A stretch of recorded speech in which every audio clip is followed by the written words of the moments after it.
My name is Navarra, and I am 30 years old. This year, I didn't even wait until midnight. I already knew they wouldn't call. I knew because they hadn't last year or the year before that. Still, I watched the clock until it flicked from 11:59 to 12:01, my phone face up on the coffee table like it might suddenly remember me. It didn't. I turned 30 in a silence that felt deliberate, the kind that sits heavy in your chest and makes you wonder how many times something has to happen before it stops being an accident. The worst part was I had reminded them this time. Not dramatically, not with guilt. Just a casual message in the family group chat 3 days earlier saying I might do something small at home if anyone was around. No one replied, not even a thumbs up. I saw the read receipts. Seen by Mom, seen by Madison. Silence. I told myself they were busy. Life happens. I had no reason to make it a big deal, except it always seemed to happen to me. That morning, my son jumped onto the bed shouting for waffles, blissfully unaware of dates or expectations. My husband was already in the kitchen, batter mixed, strawberries cut, a single candle stuck awkwardly into the waffle iron. He kissed my cheek and said happy birthday like he meant it, like it mattered. It should have been enough. I told myself it was. But there was still that quiet ache, the one that comes from knowing people who are supposed to love you didn't even think to say your name. I tried not to check my phone again, but old habits die hard. When I opened Instagram, it was right there. Madison, standing in an empty living room with floor-to-ceiling windows and brand new hardwood floors, grinning like she'd just won something she'd never worked for. The caption read, "Thanks Mom and Dad for helping me get this place. Couldn't have done it without you." I stared at it longer than I should have. This was the same sister who had called me last month crying because she was about to be evicted. I'd sent her money without hesitation. She never paid it back, never even thanked me properly. I didn't cry. I did not yell. Something inside me just collapsed quietly, like a support beam giving out after years of strain. I went through my contacts one by one and blocked them all. Mom, Dad, Madison, no message, no explanation, just done. The quiet afterward felt strange, almost peaceful, like I could finally breathe. It didn't last. 2 days later, at 9:06 in the morning, the doorbell rang. I was still in my robe, my toddler balanced on my hip, when I opened the door and saw my father standing there with a paper bag in his hand, and that nervous look he gets when he knows he's messed up. He said he needed to talk, said it was important. I stepped aside and let him in without a word. He sat down like nothing had happened, like he hadn't forgotten my birthday for the 3rd year in a row, like he hadn't helped my sister into a brand new apartment while pretending money didn't matter. He started talking about Madison, about moving boxes, about parking downtown, about how exhausting it had been. He laughed at one point, told a story about her not understanding her buzzer system, like I was supposed to find it charming. I leaned against the counter and waited. He talked and talked, never once mentioning me, until finally he said he'd noticed something was wrong when he tried to text me about a surprise medical bill and realized he was blocked. That was the first honest thing he said all morning. I asked him if he even knew what day my birthday was. He said the 12th, then corrected himself quickly. The 11th. Blamed stress. Said they'd meant to call. Then he slid the paper bag toward me. Inside was a grocery store card and a $50 gift card. I stared at it, realizing this was what I was worth to them after everything. My dad watched my face carefully as I stared at the card and the gift card like they might explain something if I looked long enough. I think he expected relief, maybe even gratitude, like this small gesture could rewind time and fix the part where they forgot I existed. I finally looked up at him and asked if he knew how many times I'd covered their bills in the last 2 years. His brow furrowed, confused in a way that felt almost rehearsed. I reminded him about the internet bill when they were short, the gas bill the winter before, the power bill when Mom called crying about shut-off notices. I told him about the 4 times I Venmo'd Madison rent when her roommate bailed. Not once, 4 times. No repayment, no thank you. He didn't interrupt me. He didn't deny it. He just sat there, shoulders slumped, like he'd never added it up before. He said he was sorry. He said Mom felt awful. He said Madison missed me. Then he suggested we all meet for lunch that weekend, somewhere neutral, casual, just to talk and clear the air. He said it in that hopeful tone he uses when he thinks the worst is over. I hesitated longer than I should have. Part of me wanted to say no, to close the door and keep it closed. Another part of me still believed that if I showed up, if I explained myself clearly enough, they might finally see me. So I said, okay. He smiled like a problem had been solved and left with a promise to text details later. The restaurant was exactly the kind of place Madison liked. Small and tucked away on a side street, with prices that made you feel like you'd done something fancy just by sitting down. I knew it before I even walked in. She'd posted about it the week before, a perfectly staged shot of her wine glass and pasta. When we arrived, they were already seated. Mom waved cheerfully. Dad stood to pull out my chair.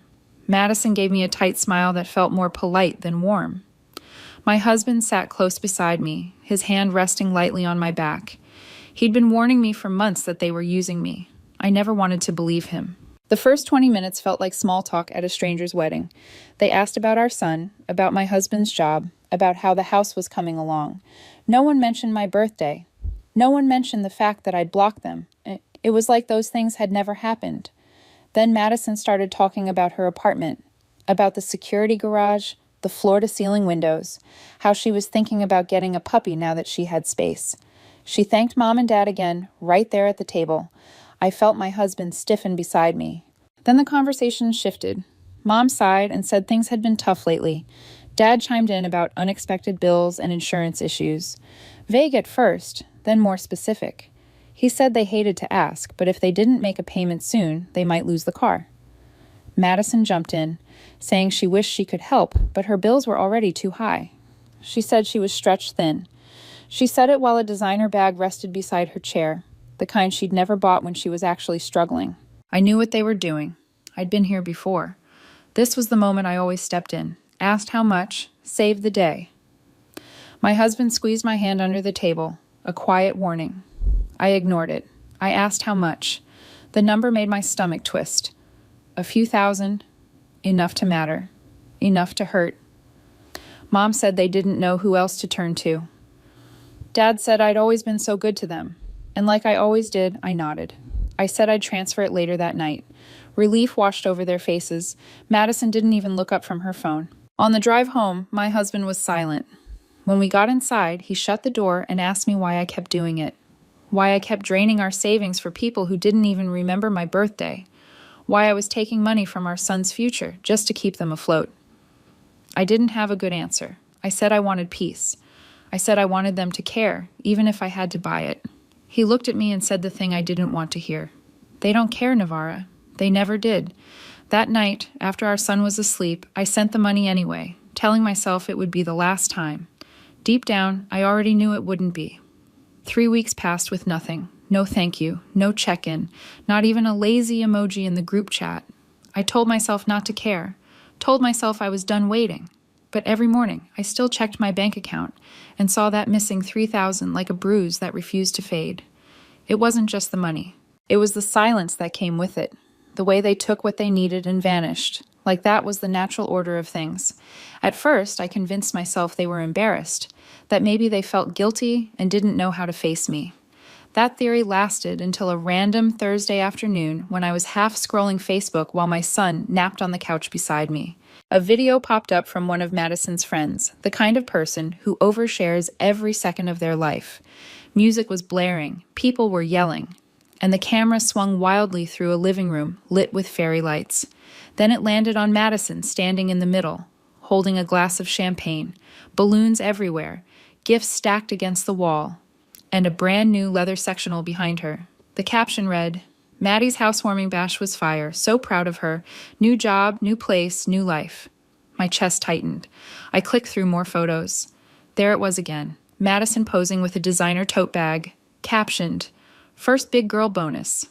The date stamp made my stomach flip. She'd started a full-time job nearly a month before that lunch. She'd signed the offer, gotten a bonus, and still sat across from me, telling me she was stretched while letting me cover Mom and Dad's bills. I called my husband into the room and handed him my phone without saying a word. He scrolled through the posts, jaw tightening with each swipe. When he handed it back, he didn't yell or lecture. He just walked out of the room, and somehow that hurt more than anything he could have said. I stared at the old Venmo transaction, the date glaring back at me, 2 days before her job announcement. Part of me still wanted to believe my parents didn't know, that maybe Madison hadn't told them, that maybe I was overthinking again. So I did something stupid. I called her. She didn't answer.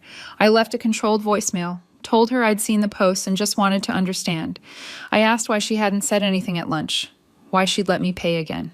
She never called back. The next night, I got a text from my mom instead. One line. We didn't want to cause more tension between you and your sister. No apology, no explanation, just that. Like lying to me and using my money was somehow protecting me. I showed the message to my husband. He read it once and said I needed to block them again, all of them, this time for good. I couldn't answer. I felt stupid, exposed, like every warning he'd given me was crashing down at once. I defended them for years, ignored the favoritism, the gaslighting, the way I was only needed when something broke. Now I was broke, exhausted, and finally forced to admit I'd been the punchline. The next morning, the bank called. My husband answered. Someone had tried to use his debit card online to pay a bill, a Comcast account in my dad's name, the same one we'd helped with before. My dad had kept the card number, saved it, used it when he thought we wouldn't notice. My husband canceled the card, locked down the accounts, and came into the kitchen looking calmer than I felt. He told me I wasn't giving them another dollar, that he was going to deal with it now. I didn't ask how. Part of me didn't want to know. 2 hours later, my phone rang from an unknown number. I answered without thinking. It was Madison. She didn't even say hello. She went straight for the throat, telling me I'd embarrassed myself, that sending my husband to handle things was pathetic. She called him controlling, said he had no business showing up at our parents' house. She said I was weak for letting him fight my battles. Then she got cruel. She said she was tired of me playing the martyr, tired of me acting like the victim, that just because I had a kid and a mortgage didn't make me better than anyone else. She said our parents helped her because she deserved it, and then she laughed. She told me I'd always be the bitter one, the one who kept receipts, the one who couldn't stand that she was loved more, that I'd never be happy because people like me always needed someone else to blame. I didn't say a word. I just listened until she hung up. I slid down the wall in the hallway and sat there, phone still in my hand, heart pounding, mind buzzing. It was like every quiet suspicion I'd ever had was suddenly spoken out loud. They knew what they were doing. It wasn't a misunderstanding. It was deliberate. When my husband came home, he found me there. I asked him if he'd yelled. He shook his head and said he didn't need to. He told me he'd gone to my parents' house, explained everything, and told them we were done. If they didn't give the money back that day, we'd press charges. He said it calmly, clearly. They didn't argue. My dad went to the kitchen and came back with an envelope, $3,000 in cash. I held it and felt nothing. My husband told me now it was my choice whether they ever came back into my life, that he was done, and he thought I should be too. That night, lying in bed beside my sleeping son, I realized Madison's words didn't hurt the way they used to. They sounded empty. I wasn't confused anymore. They hadn't forgotten me by accident. They just didn't think I mattered enough to treat differently. And once I saw that clearly, something in me finally let go. I didn't block them right away. Every instinct screamed to shut the door and never look back. But I waited 3 days. Not because I hoped they'd apologize or fix anything, but because I needed to know that when I ended it, it would be final, and not another boundary I'd erase the next time someone cried. I spent those days quietly. I didn't vent. I didn't call friends. I watched my son line up his toy cars with absolute focus, the kind of attention I used to give to trying to earn love from people who never noticed.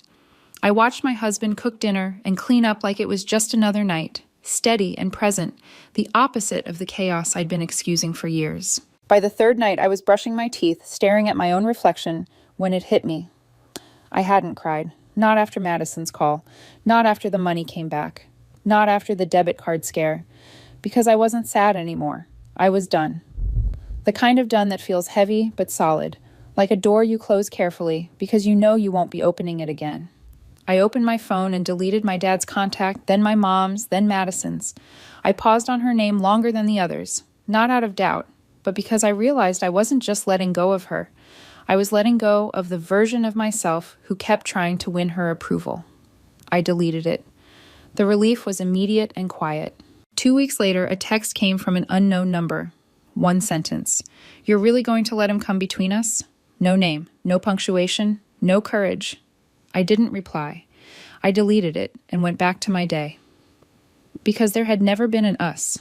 There had been me showing up, covering gaps, absorbing damage, and calling it love.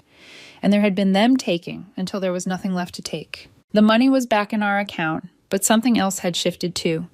I stopped blaming myself. I stopped measuring love by how much I was willing to give without being asked. I stopped believing that peace had to be purchased. I understood then what people mean when they say, peace isn't free. You have to cut the rope to get it. And still, something pressed at my chest. Not guilt, not regret. A sense that something needed to be said out loud. Not to defend myself, not to argue, but to end the story properly. So I did the one thing no one expected. I went over there. I didn't call. I didn't warn them. I drove over late afternoon and knocked on the door I hadn't stood in front of since Christmas. My dad answered, startled, unsure whether to hug me or brace himself. I walked in and sat at the dining table where so many milestones had been half celebrated. My mom came in from the kitchen, cautious, waiting. No one touched their drinks. I told them everything. I told them I knew about Madison's job before they asked for money, about the party, about the debit card, about the things Madison said to me. But more than that, I told them how tired I was, how exhausting it had been being the dependable one, the strong one, the one who never fell apart even when I was barely holding it together. I told them I didn't respect them anymore, not because they'd made mistakes, but because they'd never owned them. My dad said he thought I was just stronger than Madison, that I didn't need as much. My mom said maybe she didn't know how to show love in a way I could feel. For the first time, it didn't sound like excuses. It sounded like truth. We talked for 2 hours. No yelling, no tears, just honesty that had been overdue for years. When I left, I felt lighter, not healed. Lighter. I haven't told my husband yet, not because I'm hiding it, but because I'm still deciding what it means. He went to war for me, protected me when I wouldn't, and now I've cracked the door open again. Part of me feels guilty. A bigger part feels calm, like I'm not trapped in the same story anymore. Like maybe this time, whatever comes next, I get to choose it. I told my husband that night. I waited until Marcus was asleep, until the house had settled into that quiet hum it gets after bedtime. I didn't make it dramatic. I didn't soften it either. I told him I'd gone over there, that I'd talked to them, that it wasn't about money or apologies anymore. I told him I needed to say what I'd been carrying for years, out loud, without interruption. He listened without cutting me off, without that tight look he gets when he thinks I'm about to get hurt again. When I finished, he nodded slowly and said he wasn't angry. He said he trusted me, but he needed me to promise one thing, that I wouldn't go back to being the one who sacrificed herself just to keep everyone else comfortable. I promised him I wouldn't, and for the first time I actually believed myself. Weeks passed. Nothing exploded. No dramatic calls. No sudden emergencies. The silence felt different this time, not heavy, just neutral. My parents sent short messages now and then. No requests, no guilt, just updates. A photo of the dog asleep in the sun. A picture of my mom's failed attempt at baking cookies without Marcus there to supervise. They didn't ask to see him. They didn't ask for forgiveness. They waited. That alone told me they were finally learning something. By early spring, I let them come to the park with us for an hour. Public place. No gifts, no money, just time. My dad pushed Marcus on the swings. My mom sat on the bench watching, hands folded, like she was afraid to ruin the moment by reaching too far. When Marcus asked if they could come again sometime, I said maybe. I didn't say when. That mattered. The real shift came quietly. My brother stopped calling altogether. Madison disappeared from my life completely, and I realized I didn't miss her. Not even the idea of her.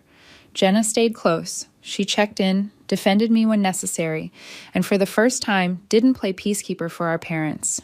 She chose a side, and it was mine. That alone healed something I didn't know was still bleeding. By the time Thanksgiving came around, I hosted. My house, my rules, everyone brought one dish. No grand gestures, no uneven piles of gifts, just food, conversation, and space at the table that didn't depend on who needed help or who looked good online. When my son ran around the living room laughing with his cousins, I realized something important. This was what I'd always wanted. Not approval, not repayment, just balance. Later that night, after everyone left, I sat on the couch with my husband and watched the lights flicker on the tree. He asked me if I was okay. I told him I was better than okay. I was free. Free from hoping someone would finally see me. Free from measuring my worth by how much I gave. free from the constant question of whether love would be returned or just expected. I don't know what the future looks like with my parents. I'm not pretending everything is fixed. Boundaries still exist. Trust rebuilds slowly, if at all. But I know this. I will never again beg to be remembered. I will never again pay for affection. And I will never again teach my child that love means being last in line. This year, my birthday came quietly. My husband baked a cake. My son helped frost it, crooked letters and all. My phone buzzed once in the evening, a simple message from my mom. Happy birthday, Karen. We love you. No excuses, no guilt, just words. I smiled, set my phone down, and went back to the people who had never once made me feel invisible. That was enough. The thing no one tells you about choosing yourself is that it doesn't arrive with fireworks. It settles in quietly, like a room finally exhaling after years of holding its breath. Weeks turned into months and nothing dramatic happened. No emergencies, no sudden apologies wrapped in tears, no late-night calls asking me to fix what they'd broken. That absence told me more than any speech ever could. My parents stayed careful. They didn't ask for money. They didn't ask for favors. They didn't try to corner me into emotional conversations that ended with me feeling responsible for their feelings. When they reached out, it was small and specific. Pictures, updates, questions that didn't carry an agenda behind them. I kept my boundaries firm, not cold, just clear. Visits stayed short. Locations stayed neutral. I watched their behavior instead of listening to promises. That was new for me. Madison never tried again. Not after that last message from an unknown number, not after the money came back, not after she realized I wasn't playing the same game anymore. For a while I wondered if that should hurt. It didn't. It felt like removing a splinter I'd grown used to ignoring. The space she left behind wasn't empty. It was peaceful. Jenna became my anchor in ways I hadn't expected. She didn't try to fix anything or smooth it over. She just showed up. Coffee dates, late-night texts, quiet support that didn't ask me to explain myself again. One night she admitted how guilty she felt for believing the version of the story our parents had fed her for years. I told her guilt wasn't useful anymore. Awareness was. She nodded like she'd been waiting to hear that. The biggest change was inside my own house. My husband stopped watching me like he was waiting for the next shoe to drop. I stopped bracing myself for disappointment. We talked about money openly, about boundaries, about what we wanted our son to learn from all of this. I told him I didn't want Marcus growing up thinking love was something you earned by being convenient. He agreed. We built routines that protected us instead of draining us. My birthday came and went again, quietly and intentionally. No big plans, no expectations. My son helped frost a cake, crooked letters spelling my name. My husband lit the candles and waited while I made a wish I didn't need to say out loud. My phone buzzed once that evening. A message from my mom. Just a sentence, no guilt, no explanations. Happy birthday, Karen. We love you. I read it, sat with it, then put my phone down without replying right away. Not because I was punishing anyone, but because I didn't need to chase the feeling anymore. What I learned through all of this is simple, even if it took me years to understand.